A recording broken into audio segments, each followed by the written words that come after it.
नमस्कार दोस्तों, वंदे मातरम, जय हिंद, जय भारत। शुक्ला सर की क्लास में आपका स्वागत है। आज का जो हमारा टॉपिक रहने वाला है वो क्लास 10th का चैप्टर नंबर 2, जिसका कि नाम है अम्ल, क्षार और लवण। इसमें इसी पाठ में एक बहुत ही महत्वपूर्ण टॉपिक आता है जिसका नाम है पीएच एंड पीएच स्केल। तो आज इसी विषय पर हम चर्चा करने वाले हैं कि पीएच क्या होता है, पीएच स्केल क्या होती है, ये कौन सी बीमारी आ गई भाई।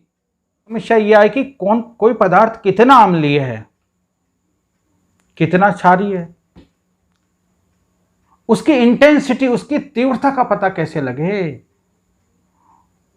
कितना है भाई, वो अम्लीय है तो कितना है। ये कुछ ज्यादा हिल रही है, इसको हटा दो यहां से। कोई पदार्थ कितना अम्लीय है, कितना क्षारीय है, इसका पता हमें लगाया जाता है पीएच स्केल के द्वारा। अब प्रश्न ये आता है कि पीएच स्केल होता क्या है। तो मेरे पास ये देखिए, आपको दिखाई दे रही होगी कि ये जो स्ट्रिप है, इस स्ट्रिप को हम कहते हैं पीएच स्केल। इसमें जो सबसे ऊपर है, देखिए आप, गहरा लाल रंग, फिर हल्का लाल रंग, फिर नारंगी रंग, इसके बाद फिर पीला हरा, और जब 7 नंबर की पीएच आ जाती है ना तो उसका रंग हो जाता है हरा।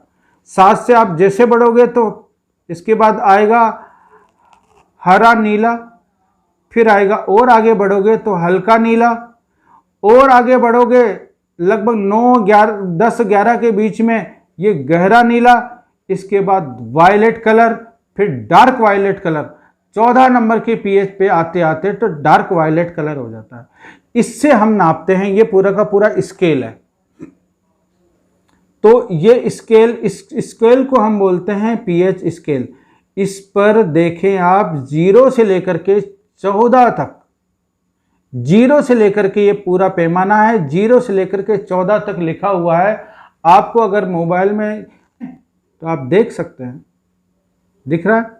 नहीं दिख रहा है, इसलिए मैंने क्या हुआ कि बोर्ड पे भी लिख दिया कि बोर्ड पे लिखा हुआ है। आप देख सकते हैं कि 0 से स्टार्ट हो रहा है कार्यक्रम, और 0 से स्टार्ट होते होते कहां तक जा रहा है, 14 तक, 14 तक जा रहा है। इसमें जो 7 नंबर की जो पीएच होती है, ये देखिए आपको 7 नंबर की पीएच यहां नजर आ रही होगी। 7 नंबर की पीएच पर रंग होता है हरा। तो अब ये हरा रंग, हरा नीला लाल वाल, भाई बदलता किसका है? प्रश्न ये है कि ये बदलेगा किसका? लिटमस पेपर का? नहीं, तो लिटमस पेपर का तो बदलते हो तो 2 रंग के होते हैं, लाल और नीला। तो क्योंकि किसका बदलता है, तो क्योंकि इसके लिए आता है बच्चों पीएच पेपर। ये आप जो डिब्बी देख रहे हैं, ये पीएच पेपर की डिब्बी है, ठीक है। इसका जो पीएच पेपर का आप ट्रांसपोर्टेबल भी हो सकता है। ये मेरी जेब में से मैंने निकाला है, ये यहां पर इस तरीके से फिट हो जाती है, ठीक है। अब इसमें से हम निकाल लेते हैं। देखिए आप, ये पीएच पेपर है, इसके अंदर आप देख सकते हैं कई सारे ये बाहर की तरफ स्केल लगा हुआ है। ये देखिए 2 पेजेस में स्केल है ये। इसके बाद जो आप ये नारंगी कलर के ये पेपर देख रहे हो, ये पीएच पेपर है। ये पीएच पेपर एक यूनिवर्सल इंडिकेटर के तौर पे काम आता है। सार्वभौमिक जो जांच पत्र है, यूनिवर्सल इंडिकेटर, सूचक है। कोई पदार्थ कितना अम्लीय है, कोई पदार्थ कितना क्षारीय है, इसका पता लगाया जाता है पीएच पेपर के द्वारा। इसी को हम बोलते हैं यूनिवर्सल इंडिकेटर, ठीक है। इसमें देखे 10 की स्ट्रिप आती है, ये हमने देखा है कि बहुत सारे हैं इसमें। तो 1, 2, 3, 4, ये कई सारे आते हैं, और प्रत्येक में क्या है, ये पीएच पेपर लगे हुए हैं। तो बच्चों प्रश्न ये आता है कि ये पीएच पेपर, इसको हम ये रख देते हैं इस तरीके से, चलो बाद में कर लेंगे इसको सेट। ये पीएच पेपर आखिर क्या काम आता है, ये किसका बना हुआ रहता है ये? तो बच्चों कई प्रकार के इंडिकेटर्स होते हैं, उनका मिक्सिंग करके ये पीएच पेपर बनाया जाता है। इसमें कोई एक सब्सटेंस या एक सॉल्यूशन काम में नहीं आता है, ठीक है। तो अब हम देखना ये चाहते हैं कि कोई पदार्थ अम्लीय है, कोई पदार्थ क्षारीय है, इसका हम पता लगाना चाहते हैं। तो देखते हैं हम किस तरीके से कलर प्रोड्यूस होता है। तो यहाँ पर देखेंगे आप, मेरे पास ये कुछ पीएच पेपर खुले हुए हैं। इससे पहले एक बात पूछे, तो ये एक्चुअली आया क्या, पीएच का मतलब क्या होता है? सबसे पहले तो जब भी हम पीएच लिखते हैं तो पी छोटा होता है और एच बड़ा होता है। आगे हम इसके बारे में जानकारी भी करते रहेंगे और हम हमारा एक्सपेरिमेंट भी रखेंगे। ये देखिए मेरे पास इस बाउल्स में मिल्क है, देखिए आप, दिखाई दे रहा होगा मिल्क है। अब एक काम करते हैं, हम इसकी पीएच चेक करते हैं। लेकिन इसकी पीएच चेक करने से पहले मेरे पास इस बाउल में एक काम कर लेता हूं मैं। ये नींबू है, इस नींबू को मैंने यहाँ पे इसमें इसका रस निकाल लिया। अब हम चेक करते हैं कि किस कलर का प्रोड्यूस होता है, इसकी पीएच अप्रॉक्सीमेट कितनी आएगी। देखिए मैंने यहाँ से ये पीएच पेपर लिया, ठीक है, बिल्कुल। ये मेरे पास लाइम जूस है, इसको मैंने जब इसमें डाला तो हम देखते हैं कि कलर चेंज हो गया। देखिए आप, कलर चेंज हो गया। तो ये कलर किस प्रकार का आ रहा है? ये कलर आया हल्का लाल। तो अब हम बता सकते हैं कि नींबू के रस की प्रकृति कैसी है। ये तो क्लियर हो गया, अम्लीय है। लेकिन अम्लीय में भी यदि हम पीएच स्केल पर रख करके इसको नापेंगे तो हम क्या बताएंगे? हम ये बताएंगे कि सर ये आ रही है लगभग 2 और 3 के बीच में, ठीक है। गहरा लाल तो है नहीं, हल्का लाल है। तो इसकी पीएच कितनी आएगी? नींबू के रस की 2 और 3 के बीच में आएगी। इसकी एग्जैक्ट पीएच होती है बच्चों, नींबू के रस की लिखा हुआ है, क्या नहीं लिखा, नींबू के रस की 2.2 पीएच। आप देख सकते हैं, क्लियर हो गया। तो नींबू के रस की पीएच होती है 2.2। बच्चों मेरे पास ये नींबू का हमारा एक्सपेरिमेंट पूरा हो गया। इसके बाद हमें थोड़ा देखना था कि मिल्क की, देखते हैं मिल्क की, दूध की पीएच कितनी होती है। इसमें मेरे इस बाउल से मेरे पास दूध है, देखिए आप, दूध का कलर देखिए आप चेंज हुआ है, हरा पीला। ये नारंगी कलर का था लगभग, ये हल्का सा हरा पीला रंग दिया है। हल्का हरा पीला रंग आता है, लगभग 6 के आसपास का आता है ये वाला, ठीक है। ये देखिए ये वाला जो कलर आ रहा है, ये पीएच पे, यदि पीएच स्केल पे यदि हम मिलाएं तो आप देखिए कौन सा कलर आ रहा है, लगभग 6 के आसपास का कलर आ रहा है। तो इसका मतलब यह है कि मिल्क की पीएच कितनी होती है? 6 के आसपास होती है, 6.4। इसमें मेरे पास एक चीज भरी हुई है, वह है कास्टिक सोडा, सोडियम हाइड्रोक्साइड, ठीक है। इस सोडियम हाइड्रोक्साइड को जब जल में डाला जाता है तो एक एक्सोथर्मिक रिएक्शन है, ऊष्मा क्षेपी अभिक्रिया होती है, ये गर्म हो जाता है, ठीक है। तो एक ये ऊष्मा क्षेपी अभिक्रिया है, एक्सोथर्मिक रिएक्शन है, ये गर्म हो जाता है और कभी कभी तो इसको इतना गुस्सा आ जाता है कि पानी में निकल जाता है। तो मैंने इसीलिए थोड़ा कम डाला है। मैंने कहा अभी तमाशा हो जाएगा और तो पूरा फैलावड़ा फैल जाएगा, तो कम डाला है। उसको मैंने घोल करके इसको बना लिया मैंने सोडियम हाइड्रोक्साइड का सॉल्यूशन। ये कास्टिक सोडा है, कास्टिक सोडा को जल में घोल लिया, सोडियम हाइड्रोक्साइड का सॉल्यूशन बना। अब हम देखते हैं कि सोडियम हाइड्रोक्साइड की पीएच कितनी होती है। तो now check the pH of the sodium hydroxide. I think sodium hydroxide एक क्षारीय पदार्थ है, इसकी पीएच गारंटी से 8 के ऊपर होगी। देखते हैं, चेक करते हैं कितनी होती है। चलो भैया डिप करो, डिप करो, डिप करो, टन टन टन टन टन टन। बताइए, ये कलर प्रोड्यूस हुआ है, ठीक है। ये तो नीले का भी नीला, गहरा नीला, भाई साहब खतरनाक से मामलो। लगभग इसकी जो पीएच होती है वो 13-14 के बीच में पीएच होगी, गहरा नीला। इसका मतलब इसमें बहुत ज्यादा क्षारीय पदार्थ होता है। समझ में आ गई होगी। इसके बाद हमारी जो हम वो सारी चीजें पढ़ रहे हैं जो हमारी बुक्स में दे रखी, टेबल दे रखी है, टेबल एक सारणी बना रखी है। उस सारणी में जो जो चीज़ें दे रखी है हम उन चीज़ों को हम पीएच पता करेंगे। तो सोडियम हाइड्रोक्साइड की पीएच लगभग 13-14 के करीब होती है। अब वापस हम इसको यहाँ पटक देते हैं, अगला देखते हैं। पीएच को सबसे पहले बताया था, पीएच की जो अवधारणा दी थी वो दी थी सोरेनसन ने।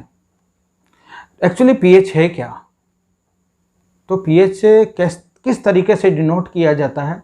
पीएच को हम इस तरीके से डिनोट करते हैं, देखो मैंने यहां लिखा भी होगा, पी मैंने छोटा लिखा है, स्मॉल लेटर है पी, और एच बड़ा है, तो एच तो कैपिटल लेटर हो गया और पी स्मॉल लेटर हो गया।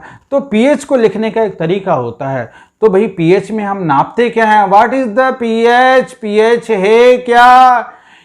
तो क्योंकि भाई पीएच में हम नापते हैं हाइड्रोजन आयनों की सांद्रता, कि भाई इसमें हाइड्रोजन आयन कितने हैं। तो किसी विलयन में हाइड्रोजन आयन किसी में ज्यादा होंगे और किसी में कम होंगे, जिसमें ज्यादा होंगे वो अम्लीय होगा, जिसमें कम होंगे वो क्षारीय होगा। तो हाइड्रोजन आयनों की सांद्रता को नापते हैं, the concentration of hydrogen ion. ठीक है, इस H का मतलब होता है, इस H का मतलब होता है concentration of hydrogen ion, hydrogen आयनों की सांद्रता। तो इसका P का मतलब क्या होता है? P का मतलब होता है पोटेंज। तो व्हाट इज द पोटेंज, पोटेंज क्या बवाल है? तो पोटेंज का मतलब होता है पावर। तो इसका पूरा मतलब निकलता है पावर ऑफ हाइड्रोजन आयन। तो पीएच का मतलब क्या है? पावर ऑफ हाइड्रोजन आयन, या हाइड्रोजन आयनों को ही हम नाप रहे हैं। अभी हम नाप रहे हैं ना, उस हाइड्रोजन आयनों को ही नाप रहे हैं। अब हम आगे की बात शुरू करने से पहले एक एक्सपेरिमेंट और करते हैं जो हमारी बुक में दे रखा है कि सैलाइवा, सैलाइवा का मतलब होता है लार, लार को बोलते हैं सैलाइवा, क्योंकि सैलाइवा का पीएच कितना होता है। तो चलो हम सैलाइवा का पीएच चेक कर लेते हैं। ये मेरे पास पीएच पेपर है, ये देखो, ये देखिए आप, ये इसका मतलब कितनी पीएच आ रही है इसकी, थोड़ा और चेक कर लेते हैं। लाइट इज, ये जनरली अगर न्यूट्रल होती, अगर हमारी सैलाइवा अगर बिल्कुल न्यूट्रल होती, उदासीन होती, तो कलर आता ग्रीन। अब हम देखते हैं, उदासीन को पहले चेक करते हैं, इसके बाद इसका दोनों का कंपैरिजन करेंगे। यहां रख देता हूं मैं, ये सैलाइवा वाला यहां रखा हुआ, ध्यान देना। ये, अरे भैया रुक जा यार, काय को इधर उधर भाग रहा है। वाह, इसमें क्या है यार, चेक करना पड़ेगा भाई।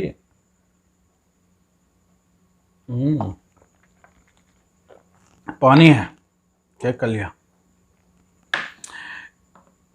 ये देखिए आप, ये मेरे पास है आरओ का पानी है, ठीक है, ये आरओ का पानी है। और ये जो बोतल में रखा था, ये ज़्यादा डांस कर रही थी, जिसको मैंने नीचे रखा था, ये मेरे पास है डिस्टिल वाटर, आसुत जल बोलते हैं। इसमें साल्ट नहीं है, इसमें लवण घुले हुए नहीं होते हैं, ये पीने का पानी है, इसमें जल घुले हुए रहते हैं, साल्ट रहते हैं। इसकी प्रकृति अलग है और डिस्टिल वाटर की प्रकृति अलग है। तो आप प्रश्न कहेंगे कि शुक्ला सर, ये आपके पास ये तामझाम ये डिस्टिल वाटर क्यों लाए? भाई यार हमारे घर में यार वो है ना, क्या बोलते हैं, इन्वर्टर, उसमें एसिड कभी कभी सूख जाता है वो, तो उसमें पानी डालने के लिए मैं 2-4 बोतलें उठा लाया था, तो वो रखी हुई थी, तो मैंने कहा दिखाएंगे आप। तो सबसे पहले हम इसको चेक कर लेते हैं, इसमें क्या भरा था भाई, इसमें तो वाटर है। तो अब हम इसमें हमने देखिए पानी भर लेते हैं हम, इसको एक काम करते हैं, इसको हटा देते हैं, पता नहीं अभी नहीं भर, ये लो जी। इसमें हम क्या काम कर लेते हैं, पानी भर लेते हैं। अब हम पानी भरने के बाद, इसमें हमने पानी भर लिया, अब हम इसकी पीएच चेक करते हैं। देखिए पानी की पीएच कितनी आती है भाई,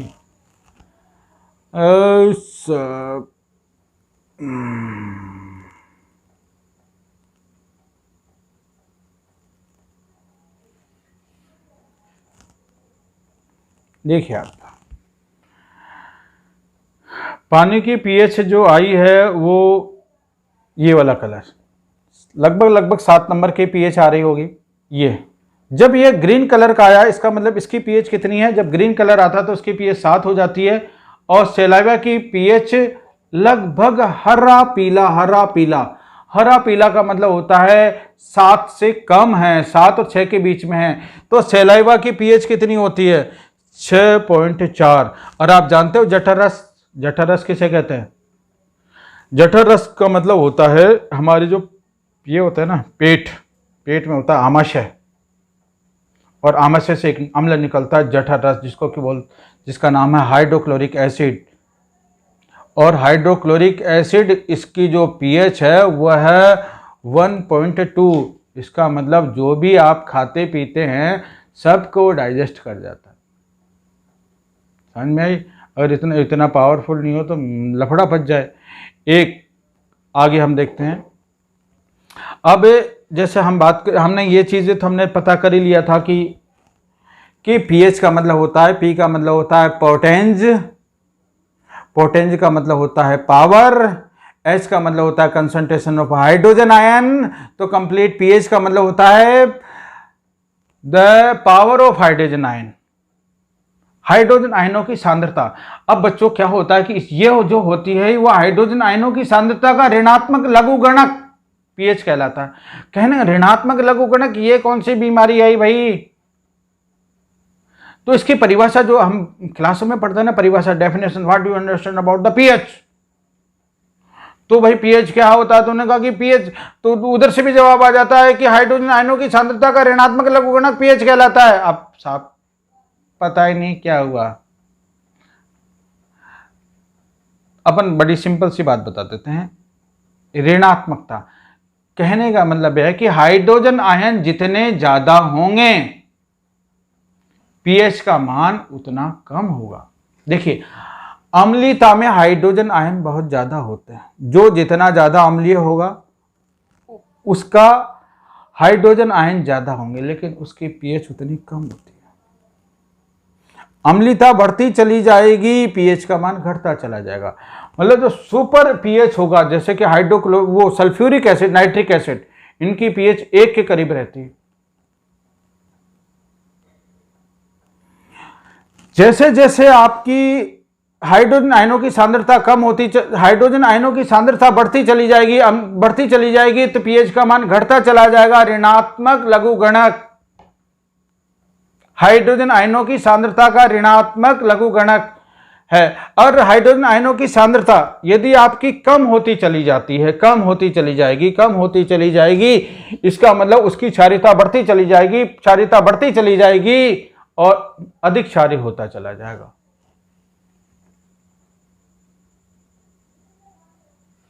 तो हमने क्या देखा? हमने ये देखा कि 7 नंबर की जो चीज है, जब पीएच 7 होती है, 7, जो कि डिस्टिल वाटर की होती है एक बार। और हमारे पास एक चीज और है, बेकिंग सोडा। ये देखिए मेरे पास ये बेकिंग सोडा है। अब एक काम करते हैं, इस बेकिंग सोडा का मैंने अलग ही बना रखा था कि इसमें भरने के लिए। अब हम बेकिंग सोडा का देखते हैं। मैं इसमें क्या काम कर देता हूं, बेकिंग सोडा, एक चम्मच थी मेरे पास, ये लिया, इसमें बेकिंग सोडा डाल दिया मैंने। बेकिंग सोडा डालने के बाद इसमें मैं डाल देता हूं थोड़ा पानी, और इसको बढ़िया पानी में डाल करके इसको बढ़िया से भैया डिजोल्व कर लो जी। भाई सब डिजोल्व हो गया, डिजोल्व कर लिया। आपको ध्यान होना चाहिए, जो इनो है ना, ये इनो रखा है, इस इनो में भी बेकिंग सोडा ही होता है। क्लियर? और ये शीतल पेय कोको कोला, इनमें भी ये बेकिंग सोडा ही डाला रहता है, ये वाला जो मैंने इसमें भी घोला है। ठीक है, इस की हम पीएच देखते हैं। आपको याद होगा इस पेपर को हम पीएच पेपर बोलते हैं, पीएच इंडिकेटर। अब आप सोचते होंगे कि सर ये कितना का आता होगा, कितना महंगा है क्या नहीं है। तो देखिए, क्षारीय पदार्थ है, बेकिंग सोडा एक क्षारीय पदार्थ है। सोडियम बाइकार्बोनेट बोला जाता है इसको। और इस बेकिंग सोडा की जो पीएच आती है वो आती है 9.0। ठीक है, एक एक्सपेरिमेंट करते हैं हम जिसमें हम देखते हैं कि क्या ब्लड की पीएच कितनी आती होगी, कभी चेक करें। तो ब्लड की पीएच चेक करने के लिए ब्लड निकालना पड़ेगा। चलो एक काम और करते हैं, ब्लड व्लड तो बाद में निकालते रहेंगे, बाद में सबसे पहले हम एक की चेक कर लेते हैं। जैसे कि ये मेरे पास ये सैनिटाइजर है, देखिए सैनिटाइजर की चेक करते हैं, सैनिटाइजर की कितनी पीएच होती होगी। और फिर हम हमारे असली कंटेंट पे अब हम बात करेंगे थोड़ी देर में। देखिए कोई चेंज नहीं हुआ भाई साहब, इसका तो ABCD भी फर्क नहीं पड़ा। इसका मतलब जब इसके कोई फर्क नहीं पड़ा तो इसका मतलब ये का यही जो कलर पीएच पेपर का है वो का वही आएगा। तो अब चेक करो कौन सा है, ये आ रहा है लगभग जैसा था वैसा का वैसा ही है। इसका मतलब ये 6 के आसपास है इसकी पीएच, इसकी पीएच आ रही है 6 के आसपास। तो समझ में आ गया होगा आपके कि ये तो पीएच पेपर होता है और ये पीएच स्केल होता है। पीएच स्केल के द्वारा कोई पदार्थ कितना अम्लीय है कितना क्षारीय है इसका पता लगा लेते हैं। और 7 नंबर की जो पीएच होती है वो उदासीन होती है, आसुत जल की होती है। 7 से यदि हम नीचे की तरफ चलते चले जाते हैं, मतलब 6, 5, 4, 3, 2, 1 और 0, यहां भी होते हैं 1.5 भी होती है। ठीक है, जैसे जैसे हम इधर नीचे की तरफ बढ़ते जाएंगे उनकी अम्लीता बढ़ती चली जाएगी। और 7 से इधर ऊपर की तरफ बढ़ते जाएंगे 8, 9, 10, 11, 12, 13, 14, तो इधर की तरफ क्षारीयता बढ़ती चली जाएगी। और हमने आज के इस वीडियो में कई चीजों के हमने पीएच स्केल भी देखे। जठरस का 1.5, लार का 6.4, रक्त का 7.4 और इसके बाद आंसू जल का 7, नींबू का 2.2, बेकिंग सोडा का 9 और साबुन। अरे सोप सॉल्यूशन का नहीं देखा। सोप सॉल्यूशन के तौर पे जो अब हम किसमें सोप सॉल्यूशन लें, एक काम करते हैं इसमें ले लेते हैं हम सोप सॉल्यूशन। सोप सॉल्यूशन के तौर पे मेरे पास शैम्पू है, ठीक है, तो ये ले लिया हमने, शैम्पू ले लिया। ठीक है, शैम्पू में थोड़ा पानी वानी डाल लेते हैं। एक्चुअली क्या है कि ये शैम्पू है एक माइल्ड, बहुत ही हल्का क्षारीय पदार्थ, ठीक, हल्का क्षारीय पदार्थ। जितना कि एक साबुन होता है ना, उतना साबुन जितना क्षारीय नहीं होता है। ठीक है, बहुत ही हल्का क्षारीय पदार्थ है। अगर इसी तौर पे यदि हम एक एक्सपेरिमेंट और करते हैं, थोड़ा मैं एक चीज़ लेके आता हूँ, एक चीज़ और है जो टेबल पे नहीं थी वो लेके आता हूँ। ये मेरे पास एक चूना है, इस चूने को हम बोलते हैं कैल्शियम हाइड्रोक्साइड। क्या बोलते हैं इसको? Calcium hydroxide. ठीक है, इसी कैल्शियम हाइड्रोक्साइड से चूने का पानी बनाया जाता है। एक फिर वो जो कार्बन डाइऑक्साइड गैस के जो टेस्टिंग में काम आता है, बिल्कुल ये जब इसको हम चूने का पानी बनाते हैं तो बिल्कुल कलरलेस हो जाता है। ठीक है, अब हम इसको चेक करते हैं।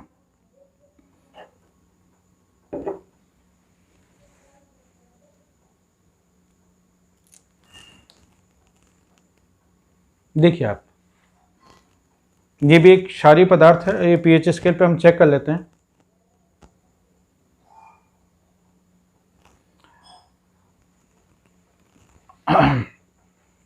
तो अम्लीयता और क्षारीयता के कई सारे उपयोग भी हैं। तो अब हमारे दैनिक जीवन में हम कई सारी चीज़ें काम में लेते हैं। जैसे कि बच्चों एक अच्छी चीज़ बता रहा हूँ कि मिर्ची जो होती है मेरे पास, या मिर्ची का अगर मैं आपको पाउडर लेके बताता और उस पाउडर में अगर मैं ये पीएच पेपर डालता तो वो बिल्कुल 101% क्षारीय होती। ठीक है, मिर्ची क्षारीय है। मान लो सब्जी में मिर्ची ज़्यादा हो जाए तो आप क्या काम करोगे? बड़ा सिंपल सा तरीका है, नींबू डाल लेना।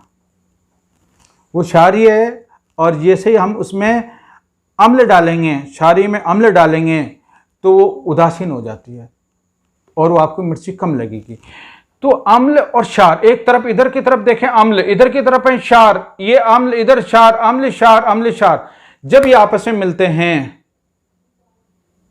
तो क्या बनाते हैं? लवण और जल।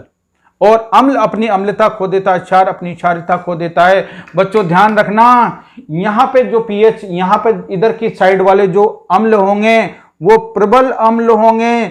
जिनकी पीएच कम होती है वे प्रबल अम्ल कहलाते हैं। क्योंकि नाम बताओ प्रबल अम्लों के। क्योंकि sir sulphuric acid, hydrochloric acid, concentrate hydrochloric acid, concentrate nitric acid, ये सारे के सारे दीज आर द एक जो डोमिनेंट एसिड्स हैं। एक कुछ होते हैं वीक एसिड्स जिनकी पीएच ज्यादा होती है, जैसे कि 4, 5, 6 के आसपास। जिनकी पीएच अधिक होती है वो अम्ल जो होते हैं दुर्बल अम्ल कहलाते हैं, वीक एसिड कहलाते हैं। जैसे कि लैक्टिक एसिड जैसे कि दही में होता है, एसिटिक एसिड जैसे कि सिरका में होता है, ये वीक एसिड्स हैं। इसी तरह यहाँ के जो क्षार कहलाएंगे इधर वाले, ये दुर्बल क्षार कहलाएंगे। इसके बाद इधर वाले जो क्षार कहलाएंगे ये प्रबल क्षार कहलाएंगे। यहाँ पे जैसे कि हम 7 से चालू होते हैं, 7 से हमारी 7 से आगे की गाड़ी बढ़ेगी यहां तक के तो दुर्बल क्षार, जिनकी पीएच का मान 7 से लेकर के 10 तक के बीच में होता है वो दुर्बल क्षार कहलाते हैं। और जिनका 10 से ऊपर होता है वो प्रबल क्षार कहलाते हैं। उनमें क्षारीयता का गुण खतरनाक होता है। इसका मतलब इधर प्रबल अम्ल और प्रबल क्षार दोनों ही खतरनाक, बीच वाले तो ठीक है, उनमें सतना बैठ जाता है। और अम्ल क्षार जब दोनों आपस में मिलते हैं तो लवण और जल बनाते हैं। और ये क्रिया एक एक्सोथर्मिक क्रिया है, ऊष्मा क्षेपीय अभिक्रिया है, ऊष्मा निकलती है उसमें। और पानी में अगर मैं ये डाल दूं सोडियम हाइड्रोक्साइड के जो क्रिस्टल्स ये डाल देता हूं तो ये भी एक एक्सोथर्मिक रिएक्शन होती है, फड़फड़ा जाता पूरा का पूरा पानी। कि हम देखते हैं कि आंट बाइटिंग, मतलब चींटी ने डंक मार लिया, टाटे ने डंक मार लिया, मुआल ने डंक मार लिया, मधुमक्खी मतलब बी बाइटिंग बोल दो। अगर ये डंक मारते हैं तो इनके डंक में, इनकी बाइटिंग में एसिड अंदर डाल देते हैं, स्किन में एसिड। अब स्किन में एसिड डाल दिया तो अब क्या करोगे भाई आप? तो हमारे पास बड़ा सिंपल सा प्रोसीजर। अच्छा तूने एसिड डाला तो अपन बेस डालेंगे। ये रहा बेकिंग सोडा। बेकिंग सोडा लेना, बेकिंग सोडा लगा लेना, ये वाला मत लगा लेना, ये करेसिव इन नेचर, बहुत डेंजर है मामला, जल जाएगा। वैसे उससे नहीं मरे, इससे ज़्यादा पहले मर जाएगा, वो घाव हो जाएगा इससे। तो ये बेकिंग सोडा होता है, इसकी वीक बेस है, दुर्बल क्षार है। ये पानी में घोलना, यूँ लगा लेना, असर कम हो जाएगा। अरे बेकिंग सोडा करके किसी घर पे मीठा सोडा नहीं भी होना तो चूना तो सबके यहाँ मिल जाता है, चूना वूना इधर उधर से, तो ये लगा लेना ऐसा करके, तो ठीक है। तो बड़ी सिंपल तरीका होता है। तो बच्चों आज की क्लास हम यहीं समाप्त करते हैं, फिर मिलते हैं। और थैंक यू बच्चों, ठीक है, जुड़े रहना। तो जुड़े रहने के लिए करना क्या पड़ता है, कभी कभी यूँ कहे आप भाई फिर वीडियो तो गायब हो जाएगा, ये तो यूट्यूब पे करने कटी गया शुक्ला सर कोटा वाले। तो इसके लिए क्या काम करना पड़ता है, सब्सक्राइब करना पड़ता है। मैं तो यूँ कह रहा हूँ कि सब्सक्राइब कर दो, तो उससे क्या होता है कि मेरे वीडियो आते रहेंगे, आप लोगों को फ़ायदा मिलता रहेगा। भाई अपन को तो पढ़ाना ही, अपन का तो काम ही यही है, क्लास में पढ़ाओ चाहे यहाँ पढ़ाओ। आपको यदि पढ़ना है तो सब्सक्राइब कर दो ना, तो इससे क्या होगा, इससे आपको वीडियो मिलेंगे। मेरे तो करो नहीं करो, अपने तो कोई ज़्यादा फर्क नहीं पड़ने वाला अपने तो। मैं तो पढ़ा रहा हूँ जो पढ़ाऊँगा, मेरे तो पिक्चर बिल्कुल साफ़ सुथरी है, दिमाग में क्लियर है, ठीक है। आप अपना फ़ायदा देखें आप। तो ठीक है बच्चों, फिर मिलते हैं अगली क्लास में। धन्यवाद। जय हिंद, जय भारत, वंदे मातरम।